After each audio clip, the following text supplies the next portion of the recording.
ফজলি ও হাড়ি ভাঙ্গা সহ সুস্বাদু সব জাতের আম ধাপে ধাপে বাজারে আসতে শুরু করেছে।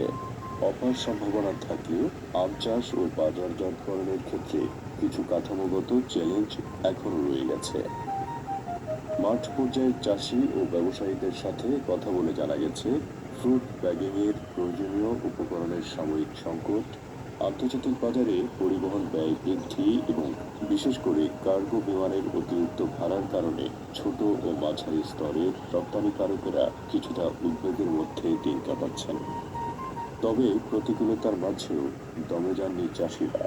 তারা বলছেন, আন্তর্জাতিক বাজারে সামান্য জটিলতা থাকলেও দেশের অভ্যন্তরীণ বাজারে আমের যে বিপুল চাহিদা ও ন্যায্য মূল্য রয়েছে, তাতে বড় ধরনের কোনো লোকসানের আশঙ্কা নেই। আমাদের কাছ থেকে ভালো আমগুলো আমরা নিয়ে যেতে পারি। এখনো পর্যন্ত ভালো ভালো আম আমরা উৎপাদন করি, ফুড ব্যাগিং আম করি, গ্যাপের সার্টিফিকেট নিয়ে আমরা কাজ করি, কৃষি কাজ করি, গ্যাপের ট্রেনিং করি।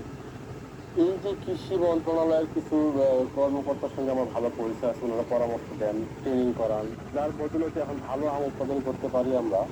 আর এই আমগুলো আমরা সরাসরি এক্সপোর্ট করি না, কিন্তু আমাদের কাছ থেকে যারা এক্সপোর্ট করে তারা আমাদের কাছ থেকে উচ্চ মূল্যে আমগুলো কিনে নিয়ে যান আর কি। প্রত্যেক বছর আমাদের এখন আর পিছনে চিন্তা ভাবনা করতে হবে এখন কিভাবে বাগান বৃদ্ধি করতে হবে, কিভাবে বাগানে ফলন ভালো করতে হবে, চিন্তা ভাবনা আমরা মানে প্রত্যেক বছরই লেগে থাকি আর কি। তো এই বছর মোটামুটি গত বছরও ভালো হয়েছিল, গত বছর প্রায় 50 লাখ টাকার মতো প্রফিট হয়েছিল।